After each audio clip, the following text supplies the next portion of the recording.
the Civil War leaders and early battles. Basically, we will get through 1863. There will be some mention of 1864, 1865, but we're going to focus on those first few years, obviously. Okay, so the first battle of the Civil War occurred at 4:30 in the morning on April 12th, 1861. It is at Fort Sumter, South Carolina. It is 34 hours long. Nobody dies, so everybody thinks, oh, this is going to be a 90-day war, and we're going to be finished up, done. All right, and sorry, a horse dies. I apologize, all the horse lovers. So the federal fort in the south is being um, supplied by Lincoln, and it is basically causing the South to go, yo, yo, yo, what's up? You can't be doing that. It's in our land. And what we have here is a Confederate victory. The Confederate is on the land, and they are bombarding the um, the structure known as Fort Sumter. Um, and again, as I said, after this battle, even though it was 34 hours long, no one died, and they really thought it was going to be a bloodless 90-day war, and both were proven horribly wrong. The interesting fact about this battle is that you have Anderson, who is a officer for the Union, inside Fort Sumter, and his former student at West Point, um, Beauregard, Pierre Gustave Toutant Beauregard, he's the one who is in charge of bombarding the place where his mentor is. So this is like his favorite teacher, the favorite student, and they're fighting against each other. Just another piece of how it is truly destroying families and friendships, this war. Okay, so we're going to fast forward a few months to the Battle of Manassas, also known as the Battle of Bull Run. You will often hear it be called the First Battle of Bull Run or Manassas because there is a second battle, and it is on the land owned by Wilmer McLean. And that's just an interesting fun fact because his name will come up again, Wilmer McLean. Um, it occurs in July of 1861, and you have the North really wanting to win this battle because there's a railroad station there. It would lead to Richmond, and bada bing, bada boom, done.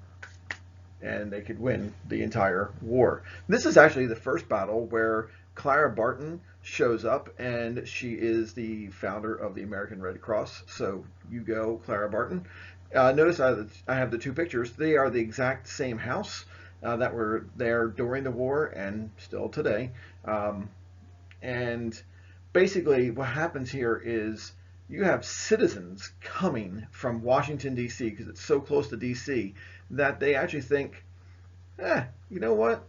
Let's go watch them kick some butt. And they are sorely mistaken. They have to run away. But they actually came with picnic baskets, champagne. Thinking it's gonna be a grand old time. Field glasses. Oh, look at that. No, it's bad. It's totally bad. Confederate victory. The Confederates were losing, but some guy named Stonewall Jackson shows up, and he basically encourages the men to win, to fight, and to push forward. They push them all the way to Washington, D.C. Afterwards, they know this battle as the Great Skedaddle because the North skedaddled out of there. All right. Who is at that battle? Well, you have George McClellan. The soldiers love this guy. He's really good at drilling and practicing and teaching them how to fire a gun. So they do love him. He eventually runs against Abraham Lincoln in 1864 as the Democratic candidate for president. He loses too often.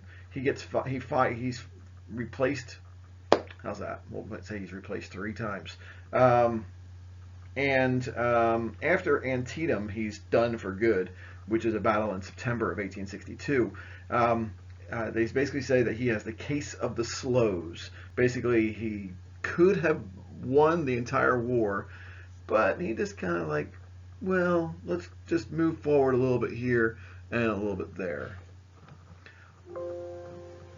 On the south, um, you have plenty of leaders, but the one who really stands out is Thomas Jackson, who gets the nickname Stonewall because he just stands there. Bullets are flying all around him, and he's just like, "It's good. It's all right. I got this." And he encourages them to fight and fight another day and fight today. The soldiers love this guy. Eventually, at first they kind of make fun of him, and he is kind of a, kind of a, I don't know, an individual who kind of puts a damper on a lot of things. He does push the North back to D.C., but he loves his country, and his country is Virginia, and he'll do anything for Virginia. He is fearless by every sense of the imagination because of his religious fervor. He truly believes that if I live another day, then I'm going to live another day for the Lord, and if I don't, then I get to be with the Lord. So it's a win-win. So that's his feeling about his life. He eventually does die in a battle, and well, the after effects of a battle. So we'll get to that when we get there. All right, so Lincoln. Lincoln has a problem. He has no idea who should be his main leaders. He goes with the guy who's in charge at the time, Winfield Scott, who is in charge since 1841. If you remember, that's when William Henry Harrison is president, number 8, right? Number 9. All right. So he is in charge of the army since number 9. Now we're on president number 16, 20 years later. And so you have this guy who is in charge. He even says, if they're going to ask somebody to be in charge, let it be Robert E. Lee. Well, Lee goes with the South, and that's the way it goes. So after Scott, Lincoln chooses McClellan. All right, and it doesn't really work out too well. So he goes with a guy named Irving McDowell. He doesn't really work out too well either. And so we get George McClellan again. All right. And then Lincoln splits his army. All right. And he puts John Pope in charge. But of course, that's only for a little bit. So he then puts McClellan back in. All right. After this, you have Ambrose Burnside. All right. So McClellan, he lost at Antietam in September of 1862. He's replaced by Burnside, who takes over for one major battle, Fredericksburg, and then he loses, and they let him go, and they replace him with Joseph Hooker. Yes, Joseph Hooker. Look it up. All right. He is a fighting man from Massachusetts, and he loses the Battle of Chancellorsville. He can't find any winners. All right, so he goes with George Meade. George Meade actually starts winning the war. All right, so this is the Gettysburg campaign and things like that. So this is huge, good stuff. All right, George. But it's never good enough for Lincoln, because then he puts in some guy named Ulysses S. Grant as well, who was out west. He was winning out west, and they bring him into the eastern area. And it's almost like a little game he's playing with these two guys. Meade is kind of like the soldier who is going to get the blame if anything goes wrong, and Grant is going to be like the guy who, if anything's going to go right, they're going to give him the credit for it. So it's kind of a bummer, personally, for Meade. He does pretty well, though. Some notables. All right, you have Joshua Lawrence Chamberlain. This is a professor of rhetoric in Maine at the start of the war. He comes in, doesn't know how to fire a gun, and by the end of the war, he's a general. I mean, this shows you that we have in the North leadership that is just like, meh, it's okay, you know. When you have a professor who didn't know how to shoot a gun all of a sudden becoming a general within 4 years. That's a little crazy, folks. And then the one man who I think probably should have been in charge, probably over Burnside or right after Burnside, is Winfield Scott Hancock. And this guy has he's smart. He's battle smart. He even runs for president in 1880 and gets really close to beating Garfield. And he probably should have won because, well, Garfield gets shot 6 months later. So, you know, I would have voted for Hancock back then just because, you know, he was a general. All right, let's go to the South and see what they have. All right, so Confederate generals, there was more military-minded individuals. Most of the leadership of the military went south. And you have these individuals who know what they're doing, knowing how to fight, and are good with strategy. All right. So we start off with Jeb Stuart. He is a cavalry officer under Stonewall Jackson. And Jeb is a very flamboyant individual. You can see by his wonderful beard, and he has a nice sash, and he got a feather in his hat, nice high boots. So he's Jeb Stuart. And his name is not Jeb. His nickname is Jeb. His real name is James Ewell Brown. That's what the Jeb stands for. All right. And then we have George Pickett, who is also a lieutenant under Jackson. These guys are fighting for Jackson, and Jackson fights for Lee eventually. All right, so we'll get there. And that's George Pickett, whose big fame comes from a place called Gettysburg with Pickett's Charge. And there's Jackson, Stonewall Jackson. He is very, very loyal to the South, very loyal to Virginia. Not too sure. He never owned a slave, and he actually bought individuals and set them free because he was not necessarily for slavery, but he was for, the South. So it's kind of a conundrum. All right. We also have James Longstreet, who eventually replaces Jackson's commands, basically because of Jackson dying at Chancellorsville. We have Nathan Bedford Forrest. He's out in the Tennessee area. He is not a very nice man. I believe he's the one who starts the Ku Klux Klan. All right, then we have John Bell Hood. He is a tough, ready to fight kind of a guy, and he is, just a good soldier to have on your side, I think. All right. Then we have George Armistead, who dies at Gettysburg under Pickett's charge. Oops. All right. And we have A.P. Hill, another one of those fighting generals he actually has buckshot all in his face. It's really amazing. And then we have Albert Sidney Johnston. Albert Sidney Johnston is right there. And he fights at the Battle of Shiloh. And unfortunately, you're going to get cut off there, Joseph Johnston. But hey, you can see his head. All right, Joseph Johnston is there as well. And he is another soldier who fights, another general who fights, and I believe mostly in the Deep South area. But we have those guys. Oh, I forgot one. Robert E. Lee. Yes, folks, Robert E. Lee, he is the main general for Virginia, and most of these guys are fighting in the Virginia area because that's the main area where most of the battles are fought. There are some out west, Missouri, Tennessee, and things like that, Vicksburg, down in Mississippi, and there's plenty of other ones, but Virginia has the brunt of them.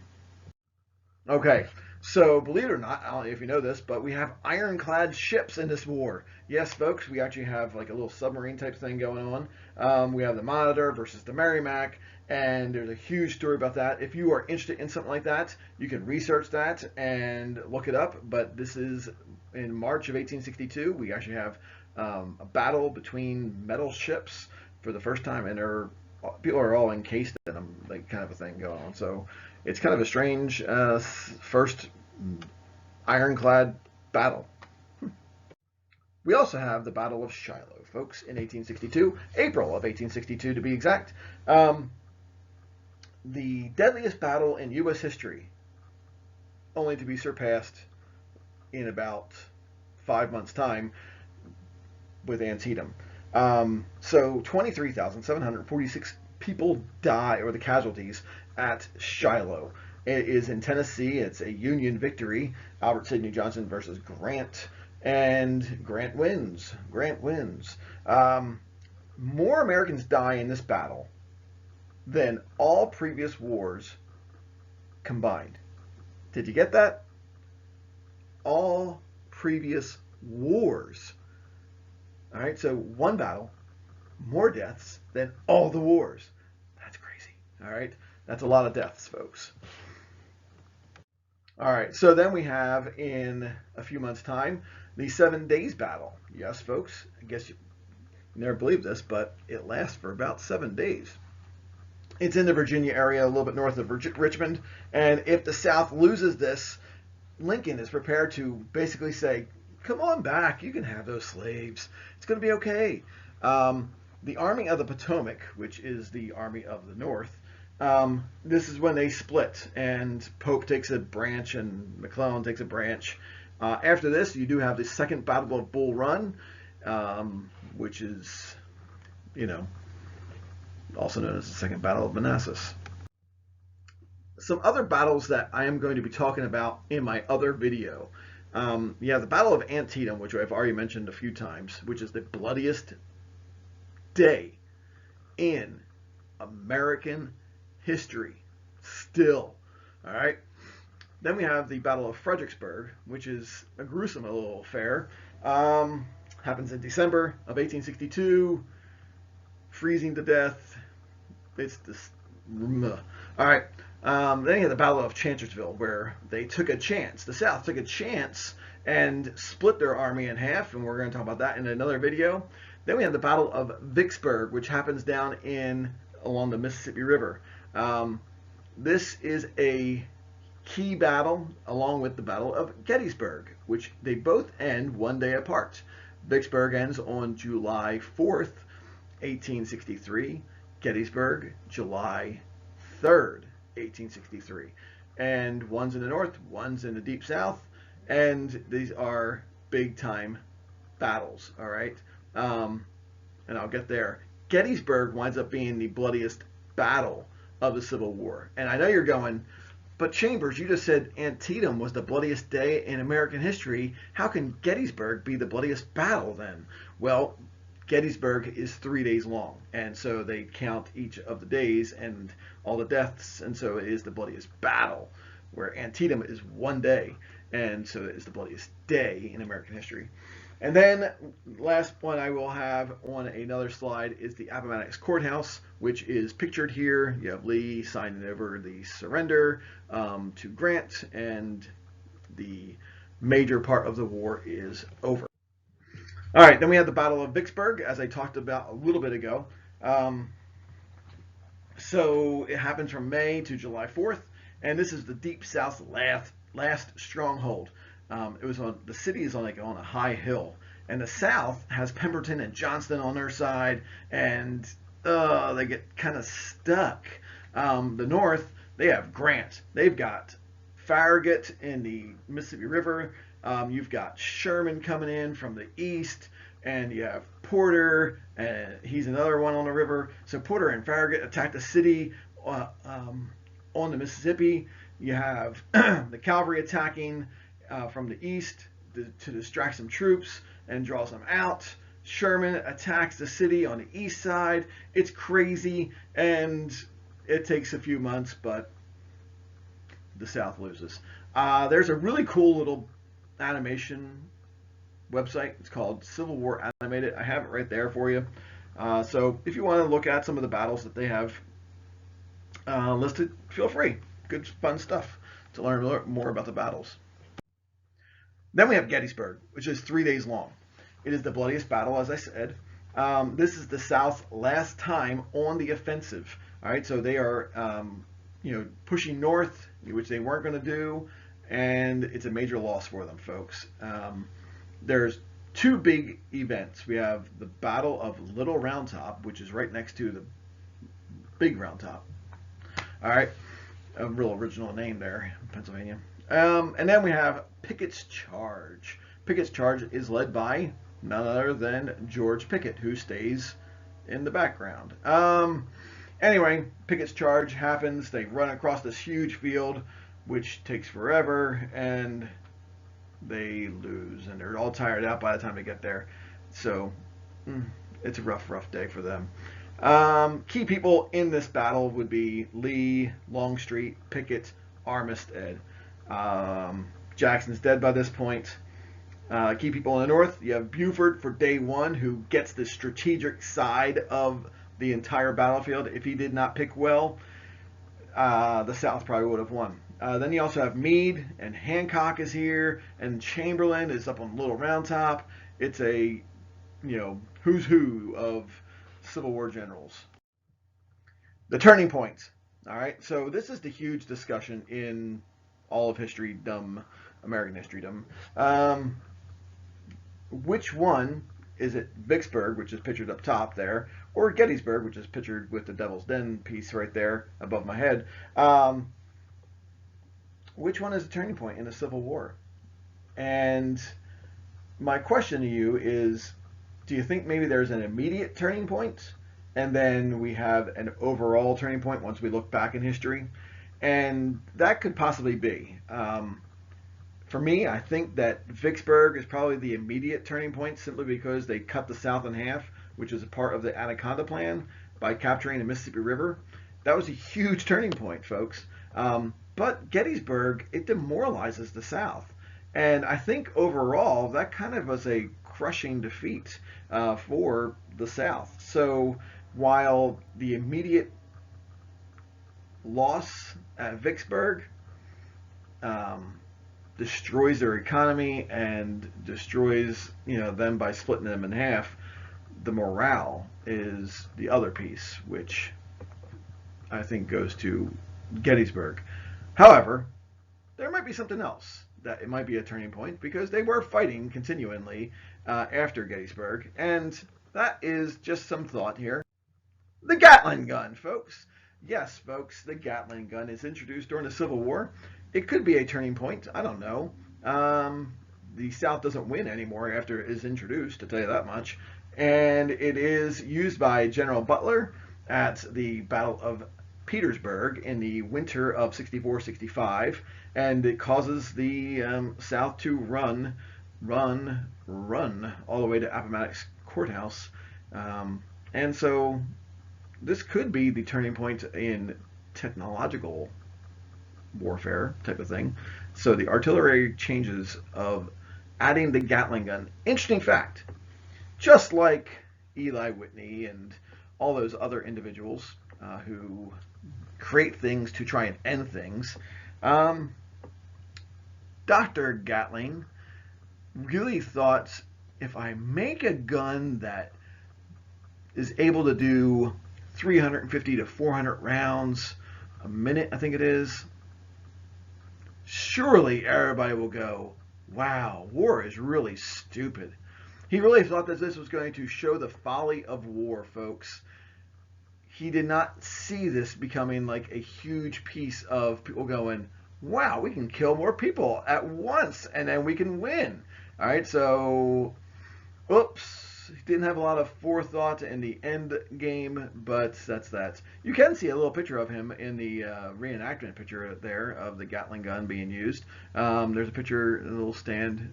That's him, Mr. Gatling himself. All right, folks, that is the last slide for this, and hopefully you enjoyed it. Again, check out all my other videos from the virtual field trip of all the other battlefields. It's going to be great. Hopefully you have some fun.